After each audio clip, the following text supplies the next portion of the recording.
रहमान-ए-रहीम, ख़वातीन व हज़रात, आप सबकी आमद का बेहद शुक्रिया और मैं बज़्म जियो में आपको खुशामदीद कहता हूँ और मैं बज़्म जियो के दोस्तों का भी मशकूर हूँ कि जिन्होंने मुझे इस मुकालमे में या इस गुफ्तगू में मुझे दावत दी। टेलीविज़न का सफ़र मेरा जब शुरू हुआ तो उसमें पहला अहम मोड़ ये आया कि प्यास के बाद ख्वाहिश, ख्वाहिश के फ़ौरन बाद चांद ग्रहण, यानी एक के बाद एक का जो सिलसिला आया उसने मुझे बहुत, तो मेरी जो उसमें चांद ग्रहण पहला सीरियल था जो प्राइवेट था, तो उसके फ़ौरन बाद मैं ये जब सीरियल चल गया 3 शहरों में तो इसकी कैसेटें जो हैं वो हर जगह पहुंच गई। तो मैं उसी ज़माने में लखनऊ में एक अमीर खुसरो कॉन्फ्रेंस में मैं गया। ये भी बड़ी यादगार बात है कि जब मैं गया तो ये चांद ग्रहण घर घर पहुंच चुका था। अच्छा, इसका मुझे इल्म नहीं था क्योंकि वहाँ केबल सिस्टम था, वो उनके चैनल पे नहीं चला, केबल सिस्टम पे था, जैसे हम उनकी फिल्में केबल पे देखते हैं। तो जोगिंदर पाल बहुत बड़े अफसाना निगार थे, वो मिले, कहने लगे आज तुम्हारे सीरियल की आखिरी किस्त है मेरे इलाके में। तो मैं तो बस जाग रहा हूँ, मैं नहीं बैठूँगा। उससे मुझे पता चला। फिर रामलाल हमारे मियाँ वाली के थे, लेकिन बहुत बड़े फिक्शन राइटर लखनऊ के थे, और वो मैं जब लखनऊ गया तो वो मुझे मिले और मुझसे सराइकी में बात करते थे क्योंकि यहाँ पाक टी हाउस आ चुके थे। तो कहने लगा वतनी तेरा सीरियल डिठे। अब उन्होंने फिर कहा कि मैंने तुम्हारा इंटरव्यू दूरदर्शन पे करना है और ये मैंने टाइम दिया हुआ। मैंने कहा ठीक है, किस्तों का था। तो ये सिलसिला रहा। सैयद साहब, एक कमेंट है, अगर आप उस पर रिस्पॉन्ड भी करना चाहें तो अच्छी बात है। आमतौर पे लाहौर में जब अशफाक साहब गुफ्तगू करते थे तो कोई ना कोई वाक़े का सहारा लेके गैदरिंग की अट्रैक्शन कैच कर लेते थे। दास्तान गोई वाले कोई दास्तान सुनाते हैं और बॉडी लैंग्वेज से लोगों को पकड़ लेते हैं। आपकी गुफ्तगू पे भी ऑडियंस हिलती नहीं है, मैंने बहुत गौर किया इस बात पे। तो ये कोई शऊरी तौर पे आपकी कोशिश है या ये खुद ही डेवलप हो गई सारी सूरत हाल? ये गाफिर इस तरह है कि जब आपके पास बहुत सारे लोग हों, बहुत सारी यादें हों, बहुत सारे लोगों के साथ आप रहे हों, तो वो होता है कि एक बात से दूसरी कनेक्ट हो जाती है, दूसरी से तीसरी कनेक्ट हो जाती है। बाकी ये है कि ज़ाहिर है किस्से आप पढ़ेंगे तो मीर बाक़िर अली मुझे याद आ गए। मीर बाक़िर अली का किस्सा इंतज़ार हुसैन सुनाते थे कि आखिरी उम्र में वो किस्सा गोई से छालिया बेचने पे आ गए। किस्सा सुनने वाला कोई नहीं रहा था। तो हम भी डरते हैं कि खुदा ना अल्लाह ना करे कोई किस्सा सुनने वाला ना रहे। तो किसी ने उनसे पूछा, मियाँ छालिया बेचते हो, किस्सा को ये क्या हो गया? कहने लगे मियाँ छालिया भी बेचूंगा तो किस्से के साथ बेचूंगा, फिक्र ना करो, मांगो तो सही छालिया, फिर देखो मेरे मुंह से क्या निकलता है। फिर वो, बल्कि फ़ोन आता रहता था उनका। फिर उनकी वफ़ात हुई है अभी 2 साल पहले। तो ये इत्तफाकी वाक़यात हैं। फिर वो जवेद अख्तर ने फिर वो उसी पार्टी में कहा कि ये जो सिख बैठा है इसको जानते हो? मैंने कहा नहीं, मैं तो नहीं जानता। कहने लगे ये वो है जिस पे मेरे बेटे ने इनका रोल किया है, भाग मिल्खा भाग। ये वो मिल्खा सिंह है जिसको उसने बहुत कामयाब फिल्में लिखी, ख़ास तौर पर वो सत्यजीत रे का शागिर्द बिमल राय जो है उसके साथ उसने काम किया।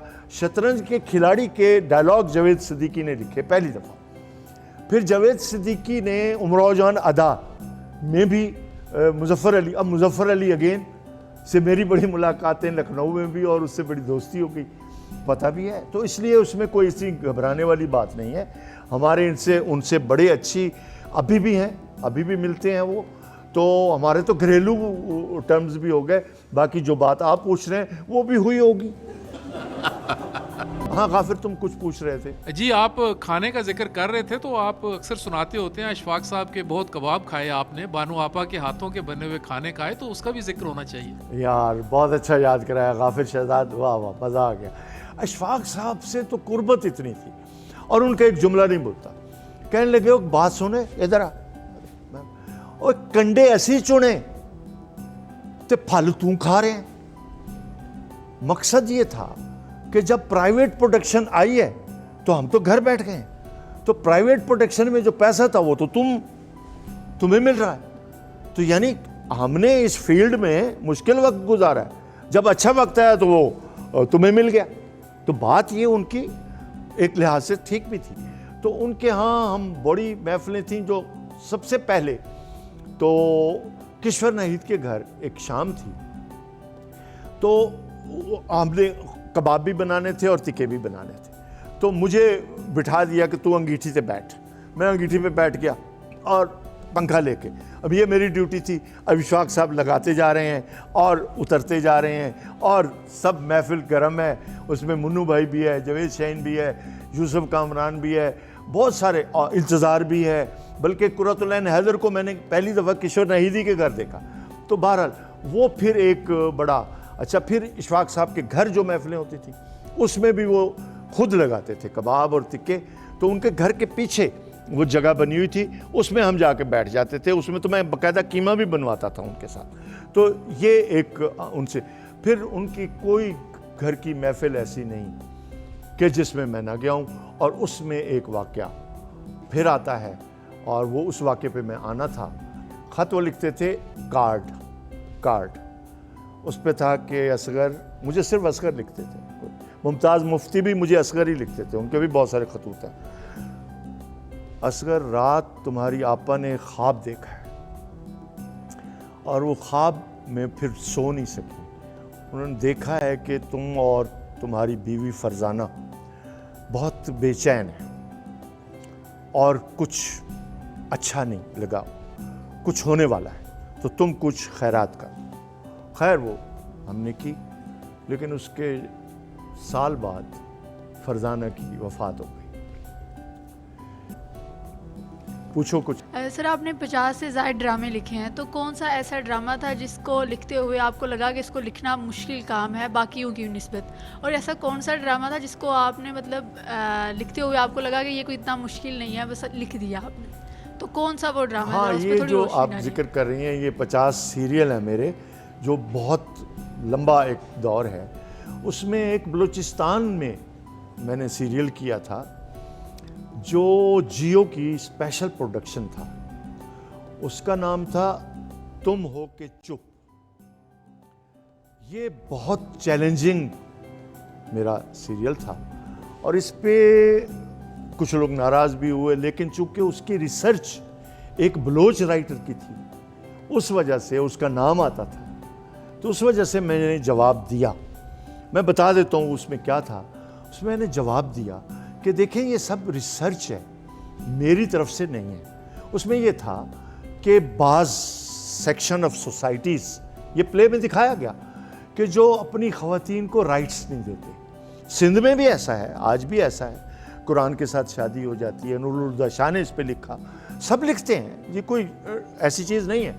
تو میں نے بھی لکھا کہ جو واقعات وہاں ہوئے کہ ایک بڑے خاندان کی خواتین کو میں زندہ دفن کر دیا گیا تھا. تو یہ واقعہ چونکہ پریس کا تھا, میرا نہیں تھا, ریسرچ تھی, تو وہ اس میں دکھایا گیا تھا. کاسٹ تھی, شفیع محمد تھے, سہیل اصغر تھے, افضال احمد تھے, اللہ انہیں زندگی دے, اور بہروز سبزواری تھے, اور اس میں اور بھی بہت سارے سٹارز تھے. تو وہ میں اس کا کو پروڈیوسر بھی تھا. تو میں تھوڑی دیر کے لیے گیا تھا کہ ذرا سیٹنگ ساری لوکیشنز وغیرہ میں انہیں لے دوں اور سارا. تو اس میں کچھ نہیں ہوا یہ کہ جو ہمارے پاکستانی بھائی ہیں وہاں, میں سب کی عزت کرتا ہوں, سارے ہمارے پاکستان بھائی جو یہاں سے گئے ہیں بڑی محنت کر کے وہ دولت کماتے ہیں اور زر مبادلہ بھیجتے ہیں, تو وہ ہم ان کی ریسپیکٹ کرتے ہیں. وہ سارے کسی نہ کسی بزنس میں ہیں. ان کو پتہ چلا تو وہ اپنی محبت میں وہ آ جاتے تھے, وہ شام کو, اور ہمارے ان آرٹسٹوں کو